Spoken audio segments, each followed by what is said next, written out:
Good afternoon, everyone. I am Chris Spencer. I'm the United Methodist Foundation president, and I'm coming to y'all live from the Bentley Hotel or Hotel Bentley in lovely downtown Alexandria. We are hosting some clergy meet and greet receptions around the state this spring, and so we kicked them off up in North Louisiana. And so I just wrapped up the clergy meet and greet reception for the Alexandria district a little while ago. So it was great to visit with our clergy here in the Alexandria area. This afternoon, we are excited to introduce Reverend Ken Sloane, who will lead our webinar today in inviting generosity beyond the Sunday offering. And Ken is a great partner of the Louisiana Methodist Foundation. He has helped lead webinars for us, and he's served as a speaker and as a consultant in helping us discern our path forward to help our clergy and our churches and our lay leaders over time. And so we're excited to have Ken join us again today. Ken is the United Methodist Church's Director of Stewardship and Generosity, housed at Discipleship Ministries in Nashville, Tennessee. Ken is a clergy member of the Greater New Jersey Conference, where he served 20 plus years in local church ministry, including a successful new church plant. And he also served 5 years as the Director of Connectional Ministries for the conference. A little housekeeping before I turn it over to Ken. Please type them in the chat whenever you like. Will be very informal, and Ken will answer them as he goes, or we'll save some to the end. We plan to go until around 2:45, but longer if there are more questions. So at this time, I will turn the program over to Reverend Ken Sloane. Thanks, Ken. Great. Thanks, Chris. Good to be with everybody today. This is the third webinar I guess we've done in 2022, and this is the one that we're going to really talk about. As we talk about this, I'm going to say to you honestly, I'm going to give you a kind of a 30,000-foot view of one area of generosity that local churches may not have explored or thought about in a lot of tent. And that 30,000 view is really going to be to pass you off to Chris and to the Louisiana Foundation for the specifics of how we might reach out to folks and encourage people and help people do some giving that's more intentional and comes from some different places than what we do on Sunday morning. So I'm going to share my go to PowerPoint right now and share my screen and get that open here. And let me share that. And then let me send my slides open for you. So this is based on a webinar that I did last fall, a little bit longer webinar talking about generosity beyond the Sunday offering. And this is my contact information. If you have questions that come up, or if you have an interest in stewardship and generosity and want to follow our Facebook page or our website, you're welcome to do either one of those. We also have a discussion forum that meets on the second Thursday each month, which happens to be tomorrow morning at 10 o'clock. And if you'd like to be part of that, you're going to be available at 10 o'clock Central Time. Just drop me an email and I'll see that you get a registration link for that. We always have it's just sort of open time for people to come and discuss topics. So I invite you to do that as well.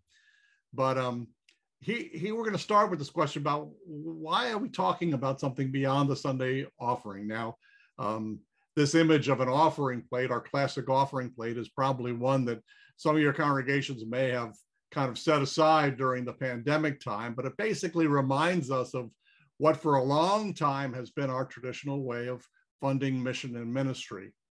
But what I'd like to offer to you is that there's a question that we don't often hear asked around the church, a phrase that we don't often use, and it may seem a little crass to some, but I think it drives a point home, is that there's a question about whether or not if all of our focus is on the income we get through Sunday morning offering, are we really leaving some money on the table?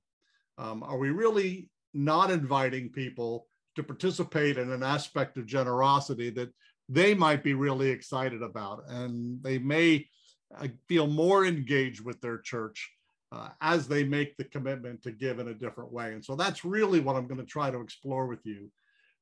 This is all based on an idea that many folks have shared with us, is that people give from 3 different pockets.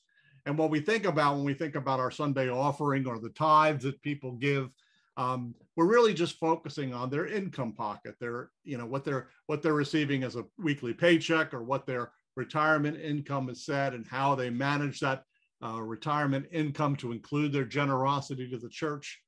But there are 2 other pockets. And then there's the asset pocket that people have. This is, we're going to talk about this more in depth, but this is money that's been sort of set aside for purposes, or for retirement planning or investments. And then the third pocket we'll talk about is their legacy pocket. And so it's important to kind of keep all three of these in mind, because they're important. And traditionally, these last 2 are what we refer to in the term planned giving. And so that's going to be our main focus today as we move along here. So let me just kind of give you a quick overview about these 2 categories as we move through them, and just kind of explore what some of them might be. In January, I talked to a group from Louisiana Foundation. They invited to do, and I talked about the importance of having a year-round stewardship strategy, thinking through how stewardship comes and fits into different times throughout the year. And in that process, I said that what I really hope is that churches would move beyond the idea of stewardship just being in the fall when the annual campaign is held. And that annual campaign is usually directed again towards the income pocket for people. But the truth of the matter is that a stewardship strategy that doesn't include some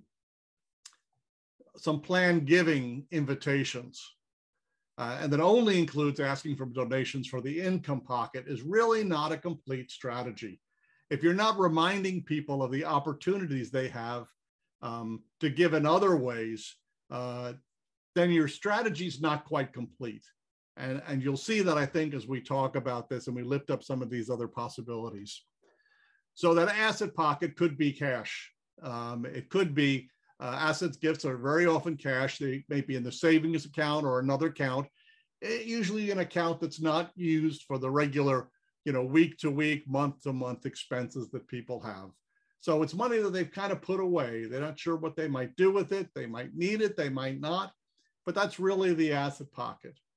And it could be cash that's in that pocket. And if you were to do a project, say for your church building, a capital campaign to replace the roof or to get a boiler, what you really would be doing at that point is you'd be asking folks to make gifts from that asset pocket. You're not asking folks to stop giving to your operating expenses or your mission and ministry expenses for the church, but usually asking for something from the asset pocket. And sometimes you get surprised when you've done an annual campaign and people have said that they're really doing their best, and then you come up with a project and all of a sudden all this new money comes out, it's available. And well, again, it's available because it's in an asset that they have set aside that they don't normally go into, but for special things, they'll make those gifts. Asset pocket can include things like stocks and bonds, things that people maybe bought in the past, investments that they've made over the years, maybe gifts that they were given earlier in their lives. And again, stocks, bonds, or other transferable investments. Oftentimes, if they've held on to these investments for a long time, they've appreciated in value.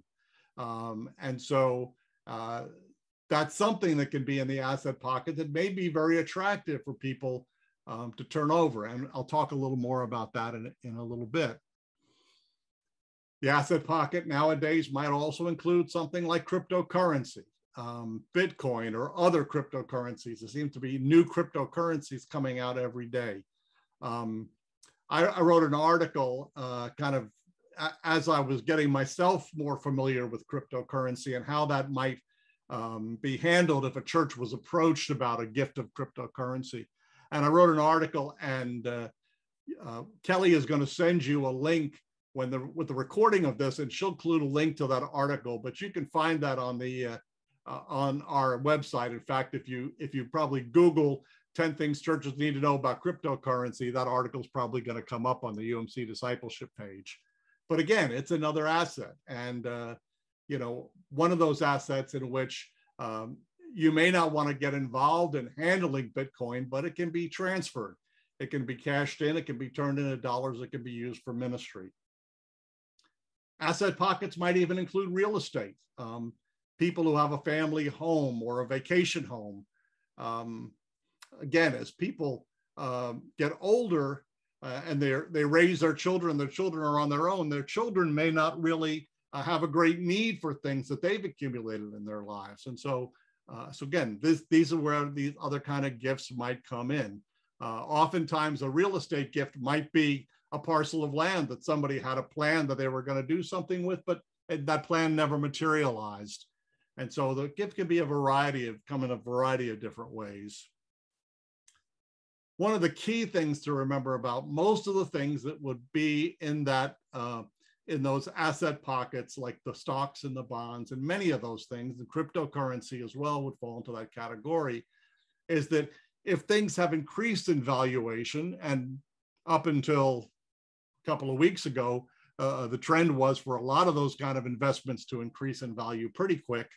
If something's increased in valuation, it also means that there's a good potential that it's increased in terms of the tax liability for the person who holds it. And there's a lot of ways in which then an asset like that can become an attractive donation. It really kind of benefits people in a lot of ways if they can use that in a way to support the church or a mission project that particularly excites them and they have a passion for. So those are just some of the things with the asset pocket. Now, this is one I think that's really important for us to think about. And another thing that might come out of that asset pocket would be someone's IRA or a 401k. Now, here's one of the things that I've come to learn as I've gotten older and I've been able to invest some money in my IRA, is that that money that I put in was great for my taxes because I was able to remove that from my income that I had to pay tax on. It's really just delaying the tax is actually what it is, because as I take that money out, it never got taxed. So it's going to be taxed for me when I take it out. And at a certain age, it used to be 70 and a half, and now it's 72. You're required to take out a portion of the money that you have in these plans. And that money at that time, in most cases, is taxable. What folks can do is they can donate part of these required minimum distributions, RMDs is what they call. They can turn around and give them right to the church and avoid paying the tax on them that they delayed when they deducted it from their income taxes before. Now, this actually, I just finished doing my income taxes. I got it done by the end of February. That's usually my goal. And what I discovered for the first time is that my donations and all of my itemized expenses didn't exceed the standard deduction. It's the first time this has happened to me in my adult life. So what that means is that the money that I gave to my local church was really not deductible, because the total of that and my taxes and things like that, property taxes, didn't go above the standard deduction. So now I look at the tax years coming up and saying, well, I'm going to get that standard deduction if I didn't give anything to the church. What if I gave all of my pledge to my church from these required minimum distributions from my IRA as an RMD? What if I gave that to the church? Now that would be a deduction for me because I wouldn't have to pay tax on it. It would be a tax savings, and I still would be getting all of the full value of the standard deduction. So this is one of those things I think that as churches we need to be looking at and reminding people about, that they can make that gift and they get a bonus on top of the standard deduction because they're saving the taxes that they would have to pay as they took that money out of those accounts. So that's something to think about as well. So just to be kind of broad about it, the asset pocket could include things like antiques or collectibles that people have that, again, as people get older, maybe they're looking to downsize in their homes or whatever. These are all possibilities. One of the key things to look at when you look at these, oops, sorry, that went too fast. To look at these kind of assets is to ask the question, how readily can this asset be converted into dollars for ministry? You don't necessarily want this beautiful classic coachwork car sitting in the church parking lot, but is there a market where that church could go, that donation, if somebody were to donate this beautiful car, where that could be sold or given to a museum or in some way provide some dollars to do mission and ministry? The same with antiques or even with things like a stamp or coin collection. Can they be converted into dollars for ministry? When I was in the last church that I served, it was a new church plant, and I was constantly looking for ways that we could raise money for the building that we knew we were going to have to build. And at one point, somebody approached me about they wanted to donate a mobile home to the church. And I got all excited about it. So, oh, great, we can get this mobile home and we can sell it and we can do these things. We can have money for the building. And they donated the mobile home. And then I realized, well, we had to pay for the pad of it where it was stored. And, you know, to sell it, we had to either sell it as is or put money into it to fix it up. And pretty quickly, we kind of realized that we just wanted to move this thing on because we needed the dollars for the purpose of ministry and ministry that we had. And so it's really important to kind of weigh that asset. The funny example that I always use is that our general counsel on finance and administration, and I don't know if this is most up to date, but someone left in their will a timeshare in Branson, Missouri, to our general counsel on finance and administration. And it's been kind of a joke with my friends there about, I always ask them, I said, how are you guys doing with selling the timeshare in Branson, Missouri? And I think it still belongs to the United Methodist Church and still being held by GCFA. But again, the question to ask is this really something that we're going to be able to convert into an asset that can be used for ministry? Not really. Also presents the issue about acknowledging the value of a gift. And it's important to remember that in many of these cases, finding the cash value of this gift is usually left to the donor. So the church doesn't need to be in a position of assessing what the value is. But usually, and there's a IRS publication here, which there'll be a link for that in what Kelly sends you with the video link. But usually that responsibility lands on the donor and not on the church itself. So again, being open to what the possibilities might be and how something might become an asset for ministry. Now, one of my favorite pictures to use in this thing is to say that you don't have to accept every gift that is offered you. The black velvet Jesus and Elvis may not be a gift that you want to accept, and it may not be one that's easily movable into a cash to move it into ministry. And so we recommend that churches have a gift acceptance policy, which in many ways helps you when someone wants to make a gift or they want to direct a gift in a certain way that may not be in keeping with the mission of your local church and where you want. And oftentimes people can offer a gift to you that has a tendency to kind of drift you away from what your mission is. So again, it's okay sometimes to say, no, thank you. That's not a gift that we really feel comfortable accepting. And if you have a gift acceptance policy in place, it becomes a way to kind of be a stopgap in that and say, you know what, I have to refer to what the gift acceptance policy that the church has in place and enforce right now and see if that gift would fit into what we can accept. If your church doesn't have a gift acceptance policy, we have a sample one that's on our website at Discipleship. The foundation may have sample gift acceptance policies that people can look. Chris is indicating that you do. It's great to look at a couple of different ones if you want to find one that's going to really work for you. And again, oftentimes it really gives you that time to breathe and say, is this something that's really going to distract us from what our mission is, or is it going to be something that we can easily work into supporting our mission and ministry? So the question is, are you ready for an asset gift? And I wrote an article about this a couple of months ago about, whether churches were really ready to receive a big gift. And of course, everybody would say, oh yeah, we're ready to receive a big gift. But without a plan and without a gift acceptance policy, a gift can be a blessing, can also be a problem for a church. And I'll tell you a quick story. I can't go off on too many stories here, but I got a call from a pastor who had read my article and got me on the phone. And he said, Ken, he said, I read your article and you said how a gift could be a blessing or it could be a problem. He said, I got a call this morning and nobody in my church knows this, but we got a bequest for $14 million.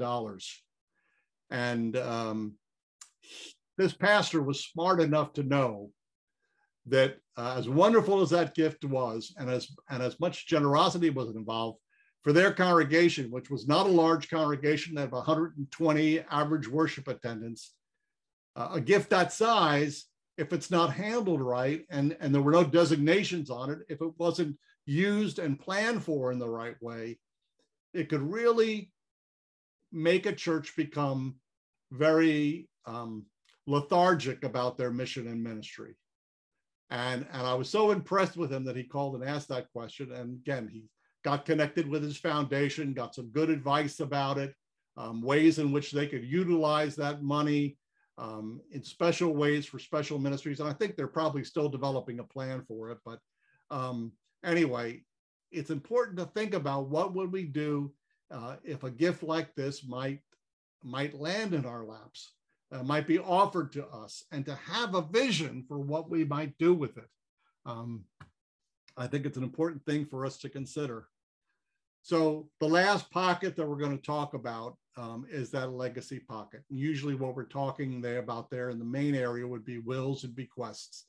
Don Joyner, who was one of my mentors in stewardship when I first came to discipleship, would do a workshop about this, and he'd say, here's the good news, we all will die. And I said, oh, wait a minute, I don't know how good news that is, but the truth is, yeah, we're all going to get there at some point.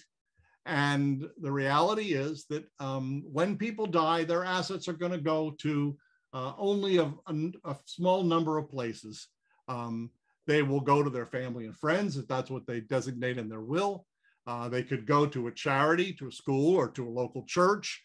Or if they don't plan for it, they could wind up going to the government to manage for them because they had not done the provisions of laying out in a will what they wanted to be done with their assets when they died. And so all of those are possibilities. And again, if we don't remind folks that the church is one of those possibilities of a place where a portion of their assets could go to continue to support the mission and ministry that they had supported so faithfully in their lives, we may be kind of missing an opportunity when someone comes to that time of doing their will to say, hey, you know what, I'd like at least a portion of this to go to my church so they continue to support the mission and ministry that I really invested in during my lifetime. A valid will ensures that the person who these assets belong to gets the opportunity to designate them, what their wishes should be and how those assets should be used. And so again, we just need to remind people that that's an important act of stewardship, to give that direction. And again, to encourage folks to say, if supporting this church has been important to you in your life, this is an opportunity to see that your assets will continue to support mission and ministry in this particular place. The legacy pocket could be an endowed gift.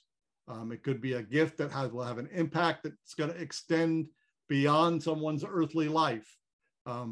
This plaque was a dedication of a hall that was dedicated in memory of Sam Dixon and Clinton Robb, who were leaders of UMCOR, and they were killed in the earthquake in Haiti back in 2010. And in 2015, they dedicated a hall at the Global Ministries, I believe, in memory of Sam Dixon and Clinton Robb. So again, it's a way that an endowed gift can make some kind of an impact like that. All those things we talked about as asset pockets, all of those could be in a legacy pocket. It can be a way that people can leave. That doesn't have to be a cash gift. They can leave an asset, they can leave property. All those things can be impactful ways for people to give to us from that legacy pocket as well. Another way is someone has a life insurance policy that maybe they got. I have a policy like this that I got when I was a student in seminary, and I had 2 kids, and I thought, well, I better have some kind of life insurance, at least some kind of basic amount. And I've made the premium payments on the premium of this life insurance policy, and it's not a big policy in terms of hundreds of thousands of dollars, but I'm still paying for it, because if I stop paying for it, its value is going to drop to next to nothing. But that's a great opportunity to designate a beneficiary of that to be a church. And so it's one of the opportunities that people can have to give from that asset pocket.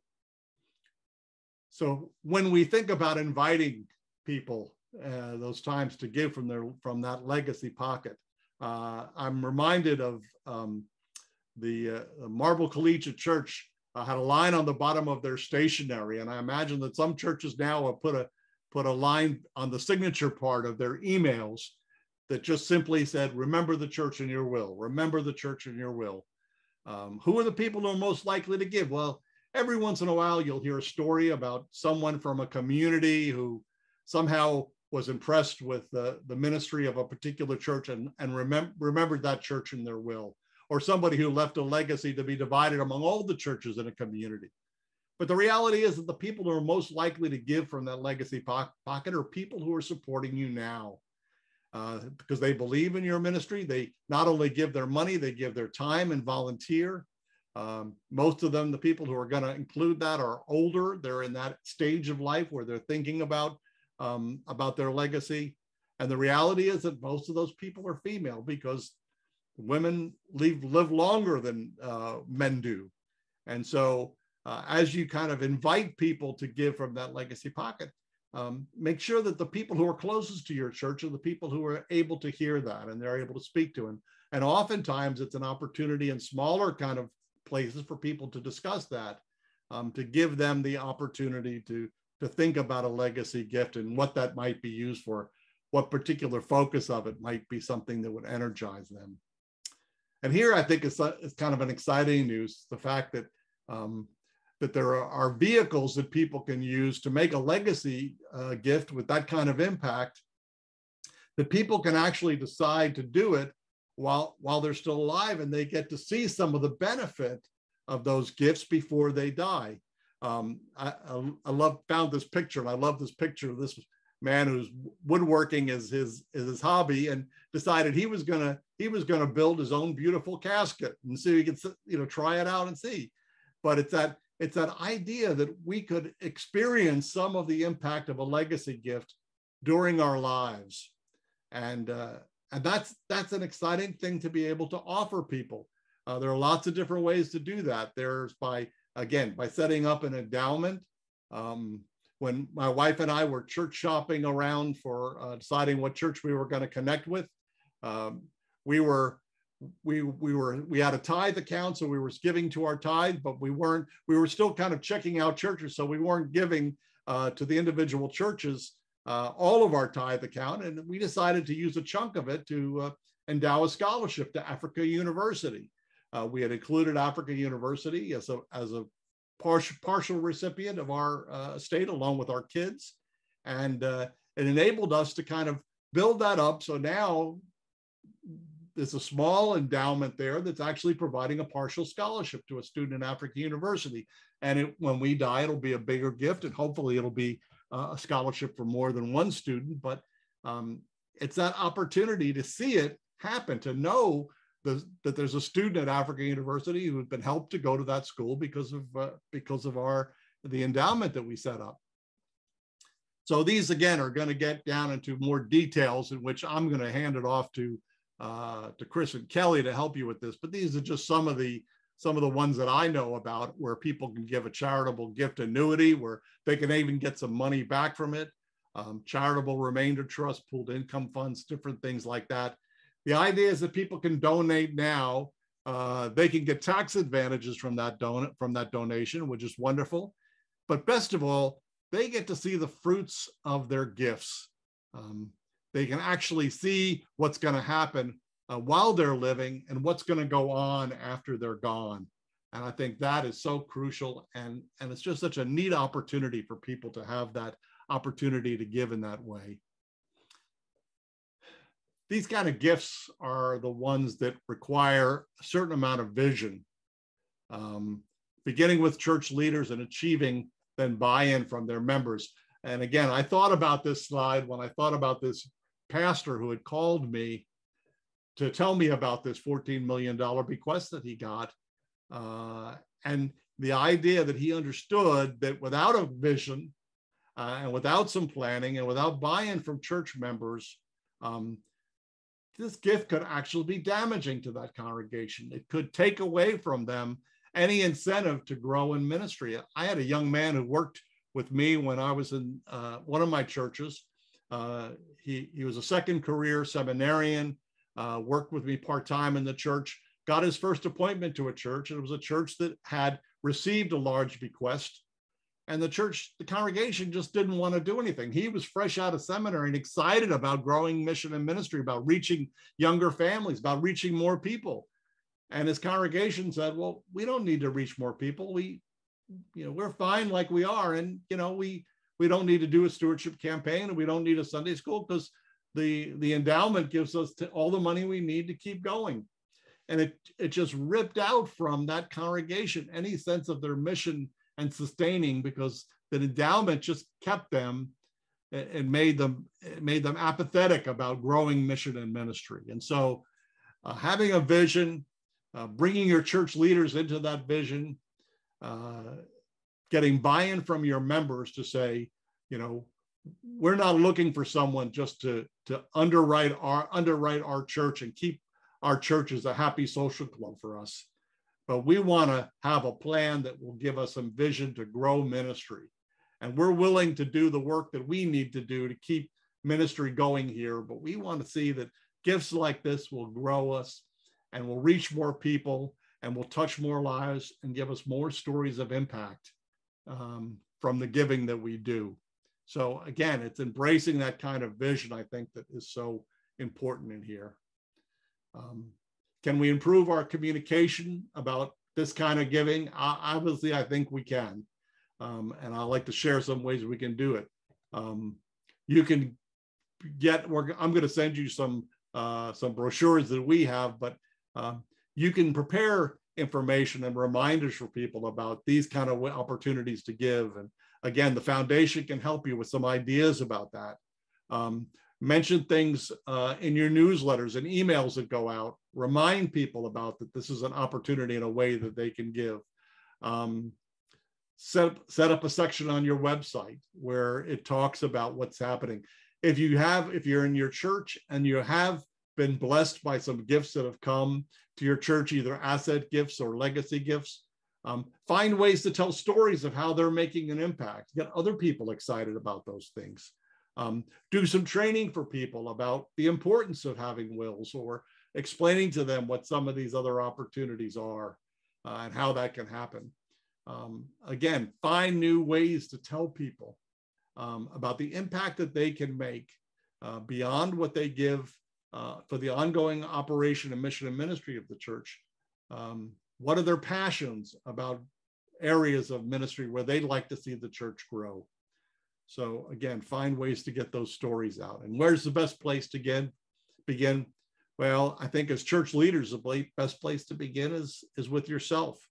Do you have a will? Have you considered that possibility? Have you included your church or a ministry that's important to you in that will? Work with your leaders, challenge your leaders. Once you've made that step yourself, challenge other leaders in your church. Talk about it with folks. Make a list of what things people could give, so people can know that when they have things that the church would be willing to make that a gift and to have that donation. And again, keep it in line with what is in your gift acceptance policies. And then this last one I think is important, is dream about ministries that could be. I have an online course that I offer called Generous Church Leadership. And one of the questions I ask the clergy who take that course, I say, if someone in your congregation who had the capacity to give contacted you and said, if I gave you $100,000, what would you do with it? Odds are that person is not just looking for a place to give that money, but is looking for a leader who has a vision and a dream for something that could make a difference. And so I encourage the clergy in the course to say, give it some thought, dream a little bit about you and do it, so that if you ever ask that question, you're ready with an answer that's more than just, well, I pay off some of the bills that the church has, or maybe we repave the parking lot. But having a vision about a dream that's beyond the congregation's reach right now, that would make an impact for your church's mission and ministry in the community where you are. And I think that's so key and that's so important. Now, that's all the kind of big picture stuff. Again, Kelly will send you a link to a Dropbox folder that has some of these resources in it about it. Pastor's Role in Planned Giving and a 5-year planned giving promotional plan. These are brochures that have been around. I will tell you, they've been around for a while. So you may see some language in there about mailing and snail mail and things like that can be replaced and updated with email, but they're still great brochures. And this other document, Achieving Dreams Beyond the Budget, is really about local church endowment fund. And again, the foundation can help you with that. This is a document that I've been working on updating, and it may turn out to be an online course in itself. So that's another possibility as well. But remember that right here in the midst of your annual conference, you have expertise in this whole area of asset and legacy gifts.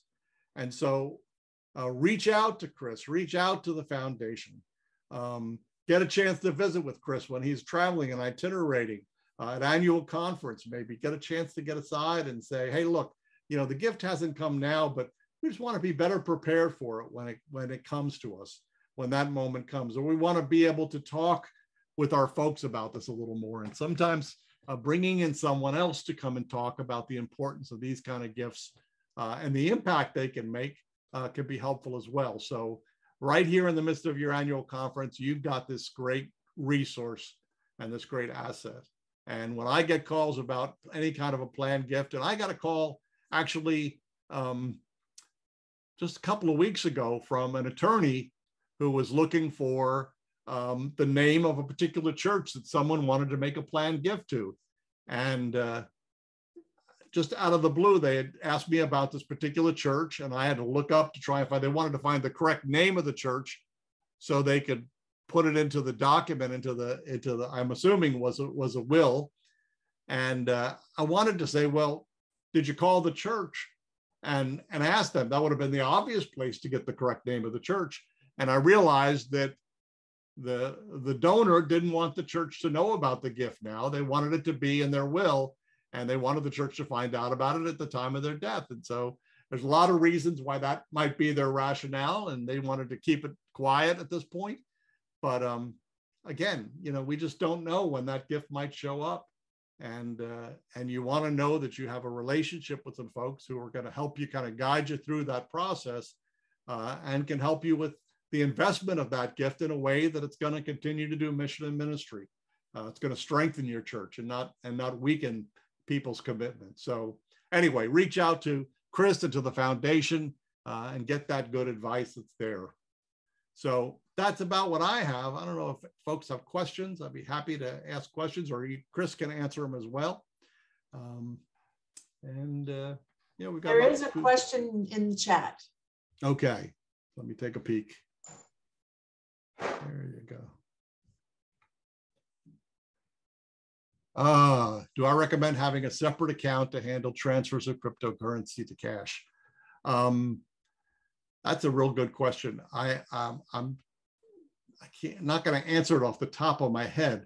I did have a conversation with a church that was able to actually put a page on their website for people to make donations where the transfer was immediate. I guess what you would need to have is you would need to have an account to receive the cryptocurrency gift. But I'm trying to think. It's Ken, you want me to jump in here a little bit? Please, Chris, if you got here. We've actually had this question come up from a church here in the Louisiana Annual Conference. Hasn't received a gift yet of cryptocurrency, but the pastor is kind of interested in learning more about it. I've done a little research. I've actually, Ken, checked with some of my peers around the United Methodist Foundation world, and as well as our investment advisor. And right now we're in a, it's a little bit like the Wild Wild West. There are very few, really, I should say, there are no banks or investment advisors or investment firms that will accept cryptocurrency. There are some, as the market continues to evolve, there are some accounts or platforms, I should say, that are available. And there's one that is listed on the market, and the name escapes me right now. I think it's Coinbase. I think is it. So that our approach would be, we do not have a policy at the foundation for accepting cryptocurrency at this time. Probably going to change in the future. Our approach would be to handle it like any other asset.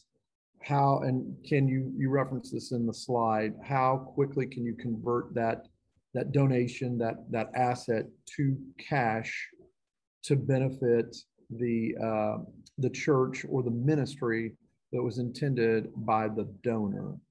So our answer would be, yes, we would recommend you set up an account, but we also would say, provide the caveat to proceed with caution, because as everyone probably is aware, there's a tremendous amount of volatility in cryptocurrency today.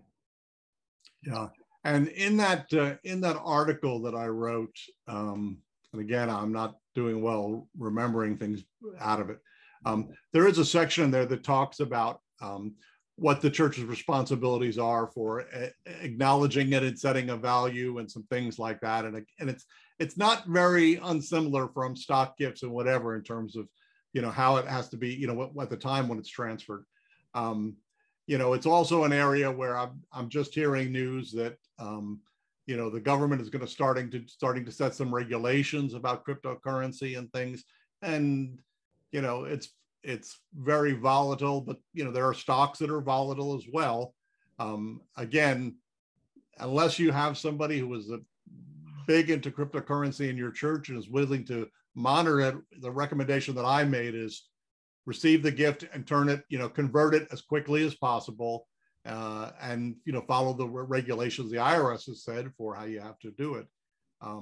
But yeah, I think that's the best advice we can give to folks. Just say, that it's and the issue that the volatility, I think, is similar to what I said about the stocks, is that people who got into Bitcoin and thought it was fun all of a sudden have got enormous profits that they're going to be taxed on, can put them into higher brackets and all kinds of things. And, if they were playing around with cryptocurrency, but they also love your church, this may be an opportunity for them. So, just, again, reach out and get some help. And Chris, you guys sound like you guys are willing to help people through it, and handle the investment on the other end of it. So I think that's great. Yep. Well, Ken, we appreciate you joining us today. I love the reference to Jesus and Elvis. If you can't find a home, for that particular piece of art, let us know. You got room in your living room for that? Has your wife approved that already? I don't know. I could be causing more problems than I'm solving here. You're right, exactly.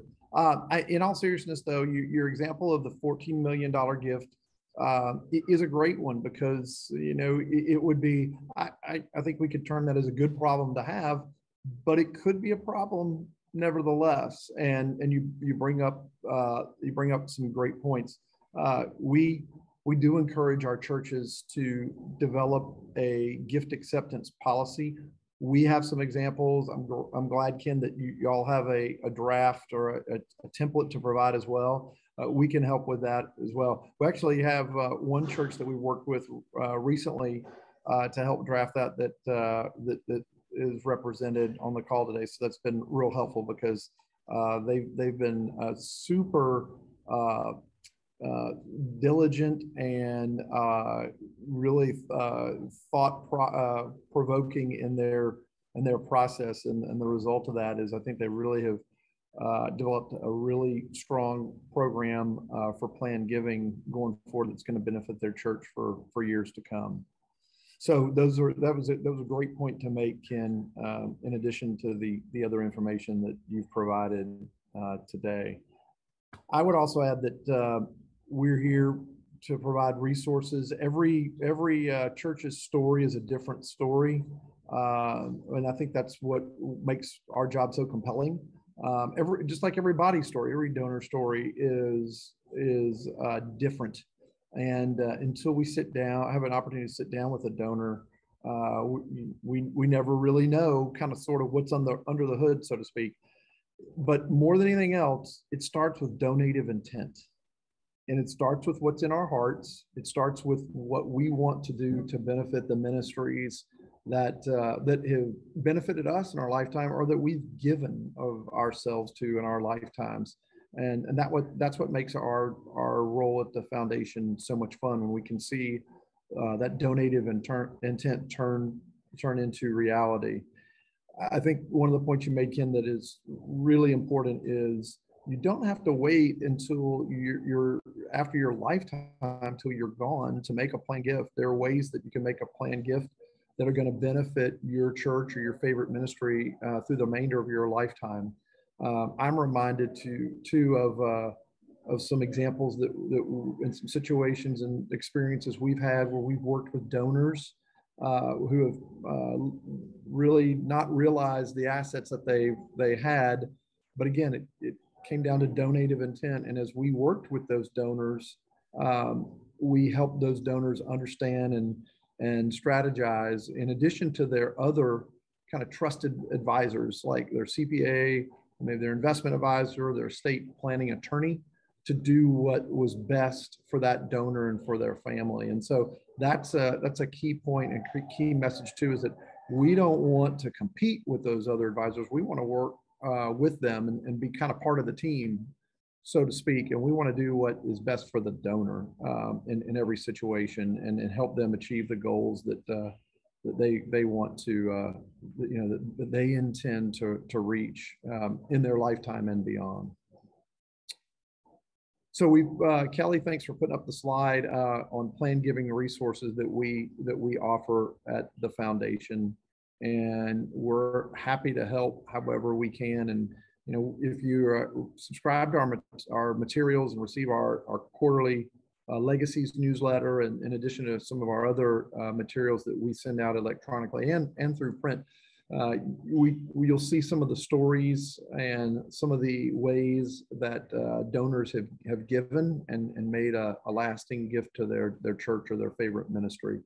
We're happy to help however we can, and you can find all that information on our website, www.umf.org.